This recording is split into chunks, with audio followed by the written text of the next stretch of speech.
Caros irmãos, queridas irmãs, iniciamos um novo ano litúrgico,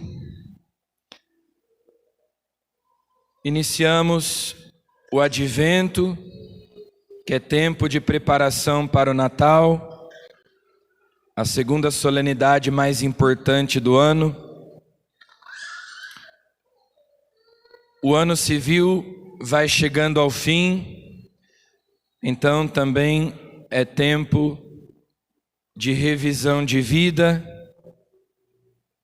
de nós fazermos uma avaliação, um balanço da nossa vida, da nossa caminhada, um bom exame de consciência em preparação a uma boa confissão. O tempo do Advento é tempo de penitência. Nós nos preparamos para a Páscoa durante 40 dias com a Quaresma. E durante 4 semanas nos preparamos para o Natal com o Advento. E embora o Advento não tenha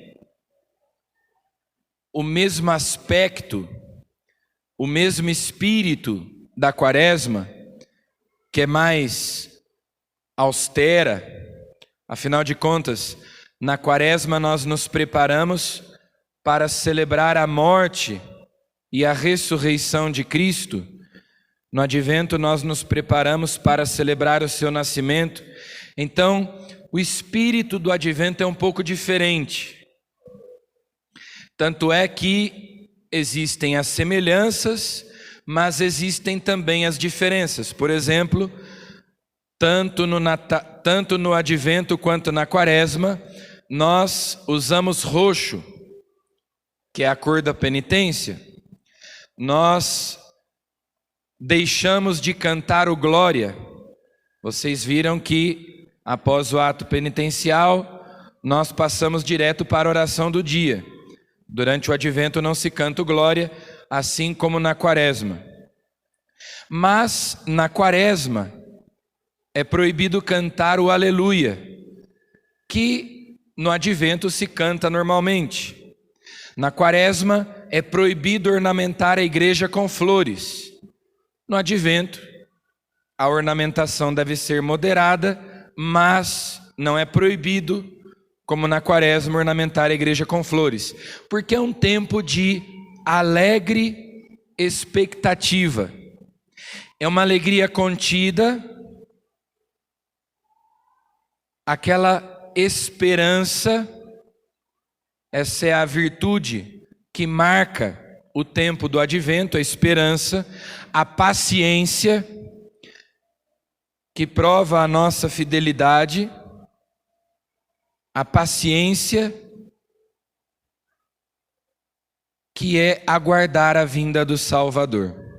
Mas é sim um tempo de penitência, é sim um tempo de mortificação, é sim um tempo de conversão, de nós intensificarmos as nossas orações, de fazermos alguns propósitos para procurarmos melhorar aquilo que não vai bem. Abandonar pecados, maus hábitos, vícios. O Evangelho desse primeiro domingo do Advento vai nos ajudando a compreender como deve ser esse tempo. Jesus vai nos dando algumas indicações de como viver bem o tempo do Advento. Então, nós vamos celebrar, nós vamos comemorar no Natal a primeira vinda de Jesus. Mas isso nos dá ocasião para nos prepararmos também para a sua segunda vinda, sua vinda gloriosa. É disso que fala o Evangelho de hoje. Mas também nós devemos pensar que, além dessas duas vindas, a primeira e a segunda, a vinda gloriosa, existem outras duas que acontecem no tempo intermediário entre a primeira e a segunda. Então, na verdade, são 4 vindas de Jesus. Ele veio uma primeira vez, revestido da nossa fragilidade. Ele virá uma segunda vez, revestido de poder e glória, como o próprio Jesus diz no Evangelho de hoje. Virá numa nuvem com grande poder e glória.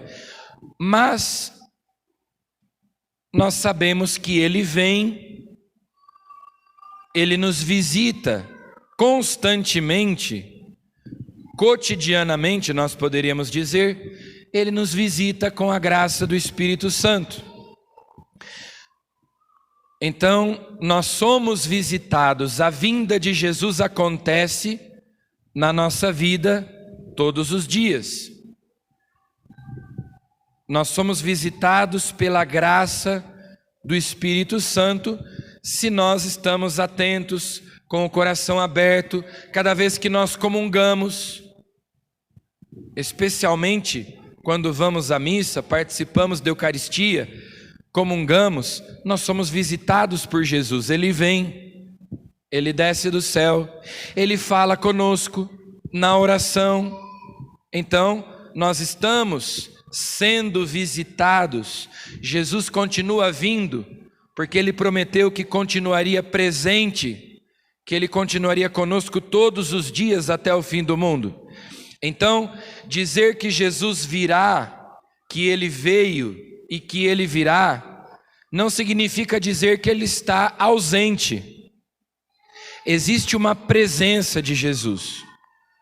E uma outra vinda dele é aquela que acontece por ocasião da morte. Então, aqueles que não estiverem aqui quando Jesus vier, é porque Jesus já veio para eles por ocasião da morte. E também nessa vinda nós devemos pensar, e para ela nós devemos nos preparar. Jesus diz assim, que as nações ficarão angustiadas, com pavor do barulho do mar e das ondas. Os homens vão desmaiar de medo, só de pensar no que vai acontecer ao mundo, porque as forças do céu serão abaladas. É sempre importante lembrar que essas palavras de Jesus, que nós lemos no seu discurso escatológico, não são uma ameaça, são uma promessa. Promessa de libertação, promessa de salvação.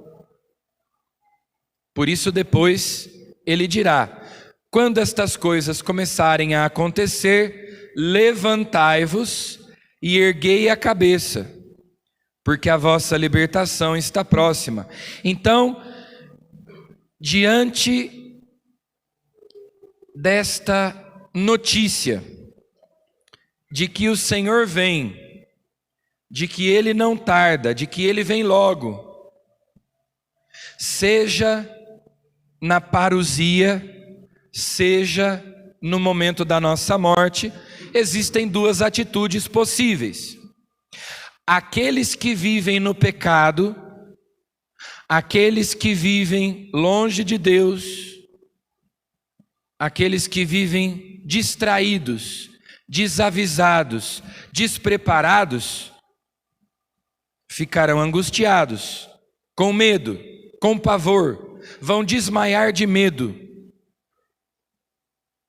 Aqueles que vivem na graça de Deus levantarão a cabeça, cheios de alegria, porque a sua libertação está próxima. Desejam que o Senhor venha. Então, essas 2 atitudes dependem da nossa postura, de nós estarmos ou não preparados. E depois Jesus diz: esse dia cairá como uma armadilha sobre todos os habitantes de toda a terra. A armadilha funciona assim, ela pega desprevenido. O rato está lá tranquilo, comendo queijo, está uma delícia. De repente, desarma a ratoeira e foi-se o rato. Ele não podia imaginar que, as armadilhas funcionam assim. Ela fica camuflada, escondida. O animalzinho vai caminhando, de repente, foi pego. Jesus diz: para a maioria das pessoas, a morte, o dia do Senhor, o dia do juízo, virá como uma armadilha. E as pessoas serão pegas despreparadas. Nós estamos no tempo da misericórdia. Quando acabar o tempo da misericórdia, virá o tempo da justiça. Quando nós dizemos que é o tempo da misericórdia, é o tempo da graça, significa que é o tempo de conversão. Porque quando vier o tempo da justiça, não haverá mais tempo de se converter. Às vezes as pessoas, é bonita essa expressão, é o tempo da misericórdia. E daí tem gente que pensa assim: ah, bom, se é o tempo da misericórdia, então é o tempo de eu ficar aqui deitado na rede, tranquilo, porque é o tempo da misericórdia. Que maravilha, que beleza, Deus é amor. Tempo da misericórdia é tempo de conversão, porque depois da misericórdia vem a justiça, e quando vem o tempo da justiça já não tem tempo para se converter. Jesus nos dá algumas indicações muito práticas de como nos prepararmos e de como vivermos o tempo do advento. Tomai cuidado para que vossos corações não fiquem insensíveis. Tem outra tradução que diz: para que os vossos corações não fiquem pesados. Literalmente, o texto diz isso: para que os vossos corações não fiquem pesados, insensíveis, para nós não vivermos alienados, anestesiados. E o que deixa o nosso coração insensível? As coisas de Deus, as realidades futuras. Jesus diz: a gula, a embriaguez e as preocupações da vida. É bom começar o advento já ouvindo essas palavras de Jesus, Porque, ao contrário do que Jesus diz aqui, o final do ano geralmente é tempo dos excessos, De comer muito, beber muito, comilança, vamos comer até passar mal, beber até ficar bêbado, falar bobagem, fazer besteira, vomitar. É beber e comer. E Jesus está já dizendo no primeiro domingo do advento: a gula, a embriaguez, as preocupações da vida tornam pesado o nosso coração, insensível à graça de Deus. Se nós vivemos preocupados apenas com o que comer, com o que beber, com o que vestir, com as contas que eu tenho que pagar, meu Deus do céu, tem muita conta, onde eu vou morar, o que eu vou fazer, são necessidades que nós temos, mas não é o essencial. É sempre bom lembrar o que Jesus dizia para Marta, lá em Betânia: Marta, Marta, você está sempre agitada, sempre preocupada, sempre andando de lá para cá, cheia de afazeres, de tarefas. Uma só coisa é necessária. Maria escolheu a melhor parte, a única que não lhe será tirada. Então, Jesus está dizendo para nós: nós vivemos preocupados demais com este mundo, com esta vida.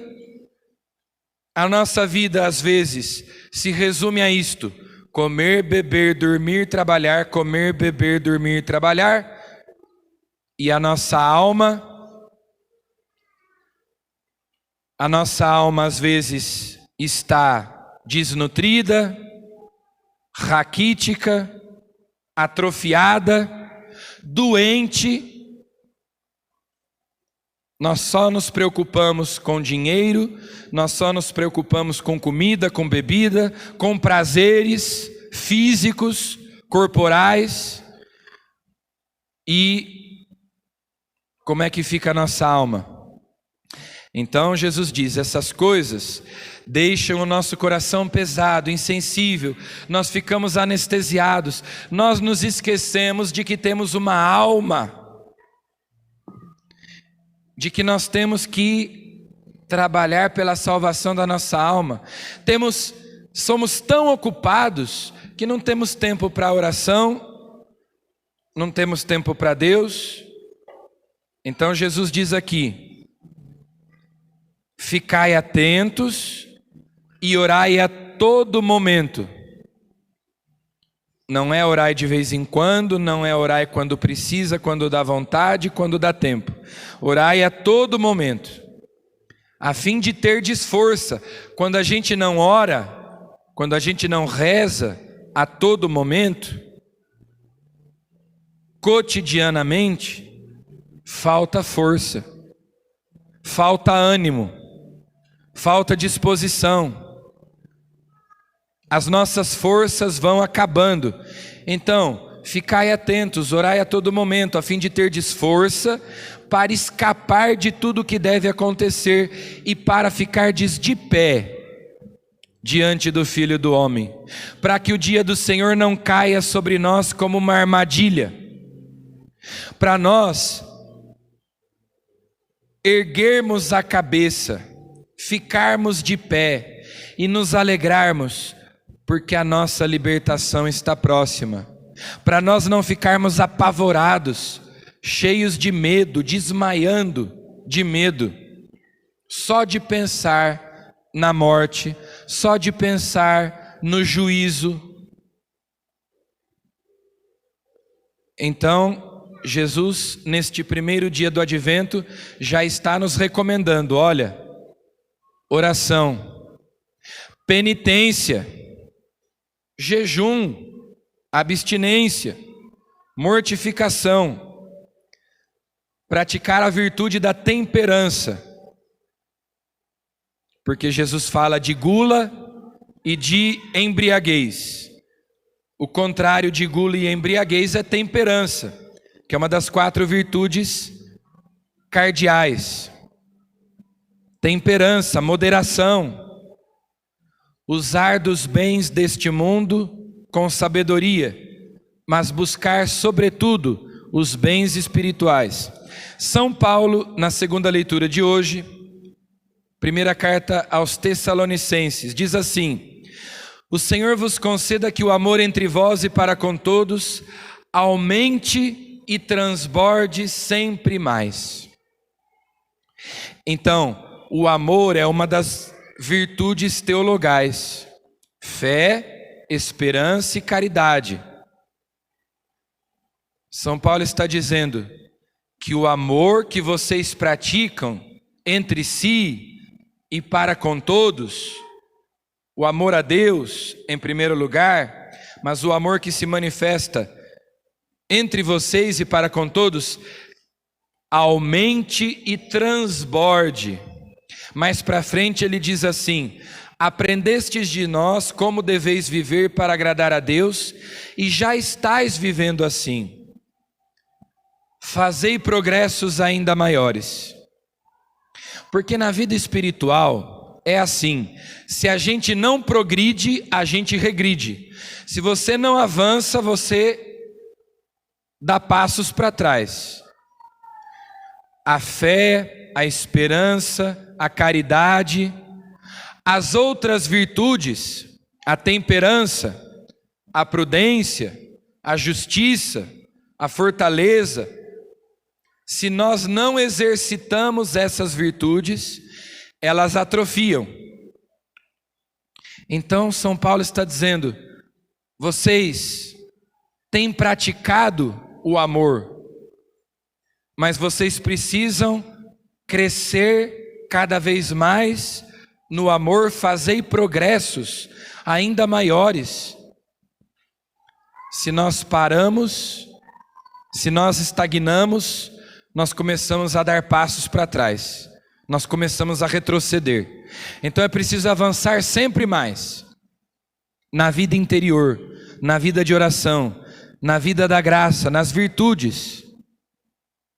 Lembrando aqui as virtudes principais que eu já citei: as virtudes teologais, fé, esperança e caridade; as virtudes cardeais, prudência, justiça, fortaleza, temperança. Então, advento, nós nos preparamos para receber Jesus, para celebrar o seu Natal, mas nos lembramos, nos preparando para celebrar a sua primeira vinda, nos lembramos de que Ele vem e Ele virá, e nós devemos estar preparados. O nosso coração não pode estar pesado, insensível, alienado. O dia do Senhor não deve cair sobre nós como uma armadilha. Então vamos pedir à Virgem Maria e a São José que nos ajudem a viver bem este tempo do advento, nos ajudem a preparar o nosso coração para que nele Jesus possa habitar. Façamos bons propósitos de oração, de penitência, de caridade. A oração de hoje é tão bonita, diz assim: que nós tenhamos um ardente desejo do reino celeste e assim possamos correr ao encontro do Cristo que vem com as nossas boas obras. O que você vai apresentar a Jesus quando Ele vier? Quando você estiver diante dEle no dia do juízo, o que você vai apresentar para Ele? Que boas obras você tem para apresentar a Ele? Então vamos começar a colecionar boas obras para apresentar diante dEle. Oração, penitência, caridade. Essas são as práticas que lá na Quaresma a igreja propõe de modo mais austero, mais rigoroso, mas também agora no advento, em vista do Natal do Senhor, nós devemos praticá-las e assim exercitarmos as nossas virtudes e progredirmos sempre mais para irmos com alegria ao encontro do Senhor que vem. Ele vem ao nosso encontro e nós queremos correr ao encontro dele. Amém.